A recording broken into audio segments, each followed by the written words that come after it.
ശരി, ശ്രീ ബിജു നായർ, എന്താണ് താങ്കളുടെ ഒരു വിലയിരുത്തൽ വരുന്നത്? സുരേന്ദ്രൻ തുടരും എന്നാണോ?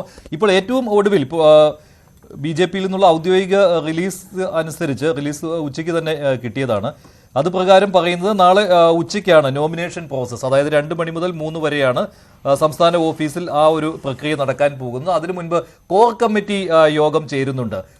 BJP-യുടെ പ്രധാന നേതാക്കൾ തലസ്ഥാനത്ത് നാളെ ഉണ്ടാകും. അതിൽ മറ്റൊരു കാര്യം എന്ന് പറയുന്നത്, രാജീവ് ചന്ദ്രശേഖർ വിദേശയാത്ര തീരുമാനിച്ചിരുന്നതാണ്. ഓസ്ട്രേലിയയിലേക്ക് പോകാൻ അദ്ദേഹം തീരുമാനിച്ചിരുന്നതാണ്. പക്ഷേ അദ്ദേഹത്തോട് വിദേശ സന്ദർശനം വേണ്ട എന്ന് വെച്ചുകൊണ്ട് തലസ്ഥാനത്തേക്ക് വരാൻ നിർദ്ദേശം നൽകിയിട്ടുണ്ട്. ഇന്ന് രാത്രിയോടെ അദ്ദേഹം തലസ്ഥാനത്ത് എത്തുകയാണ്. അത് നൽകുന്ന സൂചനകൾ എന്തെങ്കിലും ഉണ്ടോ? അതുകൊണ്ടാണ് രാജീവ് ചന്ദ്രശേഖറിന് സംസ്ഥാന പ്രസിഡന്റിന്റെ ചുമതല നൽകിയേക്കാം എന്ന രീതിയിലുള്ള അഭ്യൂഹങ്ങൾ വരുന്നത്.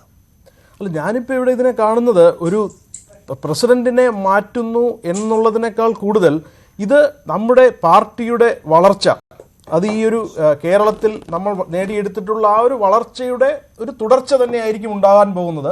അപ്പോൾ നമുക്കറിയാം, കഴിഞ്ഞ 5 വർഷങ്ങൾ കൊണ്ട് നമുക്കൊരു പുതിയ MPA ഉണ്ടാക്കുവാൻ സാധിച്ചു. 11 അസംബ്ലി മണ്ഡലങ്ങളിൽ നമ്മൾ 1-ാം സ്ഥാനത്ത് വരുവാൻ സാധിച്ചിരിക്കുകയാണ് ഈ 2024. 2019 അത് വെറും ഒരു അസംബ്ലി മണ്ഡലം മാത്രമായിരുന്നു. അപ്പോൾ വളരെ വ്യക്തമായി തന്നെ നമ്മൾ ഒരു വളർച്ചയുടെ പാതയിലാണ്. ഈ ഇപ്പോഴുള്ള പ്രസിഡന്റ്, അദ്ദേഹത്തിന് 5 വർഷം തികയ്ക്കുവാൻ അവസരം കിട്ടി. അതുകൊണ്ട് തന്നെ അദ്ദേഹം ഇനി തുടരുമോ എന്നുള്ളതിന് ഒരു ജസ്റ്റ് ഒരു ടെക്നിക്കൽ ഒരു റീസൺ മാത്രമേ ഉണ്ടാവുകയുള്ളൂ. അല്ലാതെ വരുന്ന തെരഞ്ഞെടുപ്പിൽ BJP-ക്ക് പുതിയ പ്രസിഡന്റ് ഉണ്ടെങ്കിൽ മുന്നോട്ട് പോകാൻ സാധിക്കുകയില്ല എന്നൊന്നും വിചാരിക്കുന്നതിൽ അർത്ഥമില്ല. കാരണം ഒരു വ്യക്തി കേന്ദ്രീകൃതമായ രീതിയിലല്ല BJP പ്രവർത്തിക്കുന്നത്. പുതിയ പ്രസിഡന്റ് വരികയാണെങ്കിലും, അതല്ല പഴയ പ്രസിഡന്റ് തന്നെ തുടരുകയാണെങ്കിലും, ഈ വരുന്ന പഞ്ചായത്ത് തിരഞ്ഞെടുപ്പുകളിലും അതുപോലെ തന്നെ പിന്നെ അങ്ങോട്ടുള്ള നിയമസഭാ തിരഞ്ഞെടുപ്പിലുമെല്ലാം BJP വളരെ ശക്തമായി തന്നെ ഇതുവരെ നേടിയെടുത്തിട്ടുള്ള ആ ഒരു മുന്നേറ്റം തുടർന്നു കൊണ്ടുപോകുന്ന കാഴ്ച തന്നെയാണ് നമുക്കിവിടെ കാണുവാൻ സാധിക്കുന്നത്.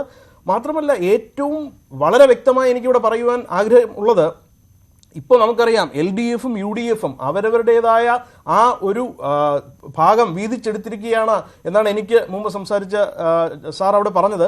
പക്ഷേ എന്താണ് അവർ മുന്നോട്ട് വയ്ക്കുന്ന രാഷ്ട്രീയം? ഇപ്പോൾ കേരളം എത്രത്തോളം പിന്നോട്ടടിക്കപ്പെട്ട് പൊയ്ക്കൊണ്ടിരിക്കുന്നു എന്നുള്ളതിൻ്റെ ഏറ്റവും വ്യക്തമായ ഒരു ഉദാഹരണം നമ്മുടെ സാമ്പത്തിക സ്ഥിതി തന്നെയാണ്. ഇപ്പോൾ പല മേഖലകളിലും പിണറായി സർക്കാർ മുന്നോട്ട് വയ്ക്കുന്ന നേട്ടങ്ങൾ പോലും കേന്ദ്ര സർക്കാരിൻ്റെ ഭാഗമായി, അതായത് ഇപ്പോൾ അത് ഇൻഫ്രാസ്ട്രക്ചർ മേഖലയിലായാലും മറ്റു പല മേഖലകളിലായാലും, പക്ഷേ അതിനെയൊക്കെ പ്രതിപക്ഷം ശക്തമായി നേരിടണം എന്നാണല്ലോ. അപ്പോൾ അവിടെ BJP ഒരു ശക്തമായിട്ട് പ്രതിപക്ഷമായിട്ട് വരുന്നുണ്ടോ എന്നുള്ള കാര്യമാണ്. സമീപകാലത്ത് BJP-യിലെ തമ്മിലടി കൂടുതലായിരുന്നു. അത് ഈ പ്രസിഡന്റ് സ്ഥാനത്തെ ചൊല്ലിയുള്ള വഴക്ക് പോലും അതിൽ ഉൾപ്പെട്ടിരുന്നതാണ്. താങ്കൾക്ക് അറിയാവുന്ന കാര്യമാണല്ലോ. ഇപ്പോൾ BJP-ക്ക് വോട്ട് ചെയ്യാൻ ആഗ്രഹിക്കുന്ന ആളുകൾ പോലും ഈ നേതാക്കൾ തമ്മിലുള്ള പിടിവലിയിൽ അസംതൃപ്തരായിരുന്നു. അതിപ്പോൾ K. സുരേന്ദ്രൻ പ്രസിഡന്റ് ആയിരിക്കുന്ന സമയത്തും അങ്ങനെ തന്നെയായിരുന്നു. അപ്പോൾ ഒരു പുതിയ നേതൃത്വം വരട്ടെ എന്ന് ആഗ്രഹിക്കുന്നവർ ആ പക്ഷത്ത് നിൽക്കുവാൻ കാരണം ഇതുകൊണ്ട് കൂടി തന്നെയാണ്, ആ തമ്മിലടി ഒന്ന് കുറഞ്ഞാലോ എന്ന്. അങ്ങനെ വരുമ്പോൾ ഈ സംസ്ഥാനത്ത് നിലവിൽ സജീവമായ നേതാക്കളെക്കാൾ, ഈ 2 പക്ഷമായി നിൽക്കുന്ന നേതാക്കളെക്കാൾ മറ്റൊരാൾ വരുന്നതിന് കൈ കൊടുക്കുന്നവർ ഈ കാരണം കൊണ്ടാണ്.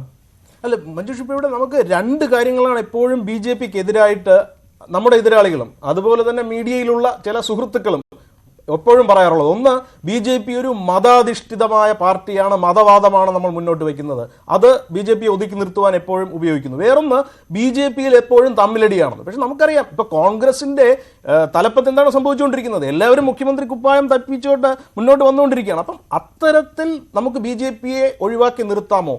അല്ലെങ്കിൽ BJP-യിലുള്ള തമ്മിലടിയാണോ ഇനി പുതിയ വരുന്ന പ്രസിഡന്റിനെ നിശ്ചയിക്കുവാൻ പോകുന്നതിലുള്ള ഏറ്റവും വലിയ മാനദണ്ഡം? അങ്ങനെയൊന്നും എനിക്ക് തോന്നുന്നില്ല.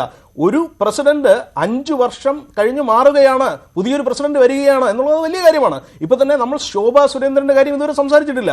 താങ്കൾ ഉറപ്പിച്ചു കഴിഞ്ഞോ K. സുരേന്ദ്രൻ മാറുകയാണ്? അല്ല, മാറിയാൽ, അതാണ് ഞാൻ ആദ്യം പറയുന്നത്, മാറിയാലും മാറിയില്ലെങ്കിലും BJP-യുടെ മുന്നേറ്റം തുടർന്നുകൊണ്ട് തന്നെ ഇരിക്കും.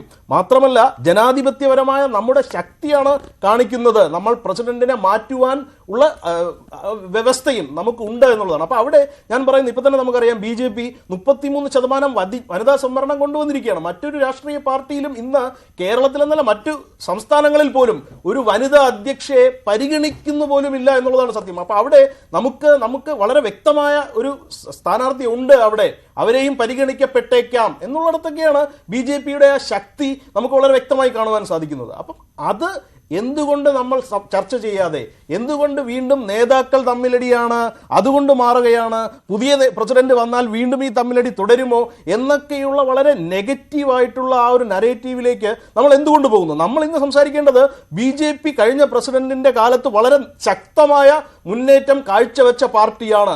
ആ ഒരു മുന്നേറ്റം തുടർന്നു കൊണ്ടുപോവുക തന്നെ ചെയ്യും. അത് ഇപ്പോഴുള്ള പ്രസിഡന്റ് തുടരുകയാണെങ്കിലും അതല്ല, പുതിയ പ്രസിഡന്റ് ഒരുപാട് ക്വാളിഫൈഡ് ആയിട്ടുള്ള ആളുകളുണ്ട് എന്നുള്ളത് തന്നെയാണ് സത്യം. അതിപ്പോ തിരുവനന്തപുരത്ത് വെറും 15,000 വോട്ടുകൾക്ക് രണ്ടാം സ്ഥാനത്തേക്ക് പിന്തള്ളപ്പെട്ടു പോയ രാജീവ് ചന്ദ്രശേഖർജി അദ്ദേഹം വളരെ ശക്തനായ ഒരു നേതാവ് തന്നെയാണ്. ഇന്ന് കേരള രാഷ്ട്രീയത്തിൽ അദ്ദേഹത്തോളം തലമുതിർന്ന ഒരു നേതാവ്, ഇത്രത്തോളം ക്വാളിഫൈഡ് ആയിട്ടുള്ള, ഇത്രത്തോളം നമ്മുടെ സംസ്ഥാനത്തെ പുതിയൊരു ദിശയിലേക്ക് നയിച്ചു കൊണ്ടുപോകാൻ പറ്റിയൊരു നേതാവ് ഉണ്ടോ എന്ന് ചോദിച്ചാൽ ഇല്ല എന്ന് തന്നെയാണ് ഉത്തരം. അപ്പൊ അതുപോലെ നമുക്ക് വളരെ ശക്തരായ കാൻഡിഡേറ്റ്സ് ഉണ്ട് പ്രസിഡന്റ് സ്ഥാനത്തേക്ക്. ശരിയാണ്.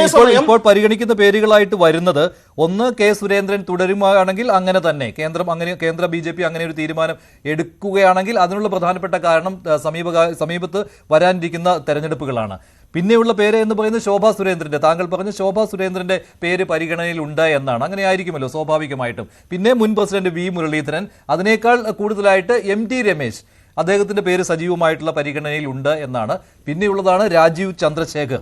എപ്പോഴും ഒരു സർപ്രൈസ് BJPയുടെ സമീപകാലത്ത്, അത് സംസ്ഥാന പ്രസിഡന്റുമാരുടെ കാര്യത്തിലാണെങ്കിലും മുഖ്യമന്ത്രിമാരുടെ കാര്യത്തിലാണെങ്കിൽ പോലും ഉണ്ടാകുന്നുണ്ട്. ഏറ്റവും ഒടുവിൽ ഡൽഹിയിൽ പോലും അത് പ്രതിഫലിച്ചു. മറ്റ് നേതാക്കളെക്കാൾ പരിഗണനയിൽ പിന്നിലായിരുന്നയാളെ ഒരു വനിതയെ തന്നെ മുഖ്യമന്ത്രിയായിട്ട് കൊണ്ടുവരുവാനായിട്ട് BJP കഴിഞ്ഞു. അങ്ങനെ സർപ്രൈസ് തീരുമാനങ്ങൾ ഉണ്ടാകും. അതിവിടെ BJP സംസ്ഥാന പ്രസിഡന്റിന്റെ കാര്യത്തിലും നിഴലിക്കുന്നുണ്ട്. ആ സസ്പെൻസ് ഇതുവരെ പുറത്തു വന്നിട്ടില്ല. അത് മാത്രമല്ല, ഈ കോർ കമ്മിറ്റി അംഗങ്ങളോട് എല്ലാം നാളെ തിരുവനന്തപുരത്ത് വരണം എന്ന് നിർദ്ദേശം നൽകിയിട്ടുണ്ട്. ആ കോർ കമ്മിറ്റിയിൽ ഉൾപ്പെട്ടിട്ടുള്ള 4 നേതാക്കൾ, അവരുടെ പേരുകളും ഈ സജീവ പരിഗണനയിലുള്ള പേരുകളായിട്ട് ഉയർന്നു വരുന്നുമുണ്ട്. അതുകൊണ്ട് ആ സസ്പെൻസ് അങ്ങനെ തന്നെ നിൽക്കുകയാണ്. ആ കോർ കമ്മിറ്റിയിൽ BJPയുടെ കേന്ദ്ര നേതൃത്വം ഈ ഒരു പേര് നിർദ്ദേശിക്കും. ആ നിർദ്ദേശിക്കുന്ന പേരുകാരൻ നാമനിർദ്ദേശ പത്രിക നൽകും എന്നാണ് BJP കേന്ദ്രങ്ങളിൽ നിന്നുള്ള അറിവ്. അത് നാളെ ഉച്ചയ്ക്ക് 2 മണിയോട് കൂടിയായിരിക്കും. അപ്പോഴേക്കും ആരായിരിക്കും BJPയുടെ പ്രസിഡന്റ് എന്ന് അറിയാൻ കഴിയും. ശ്രീ N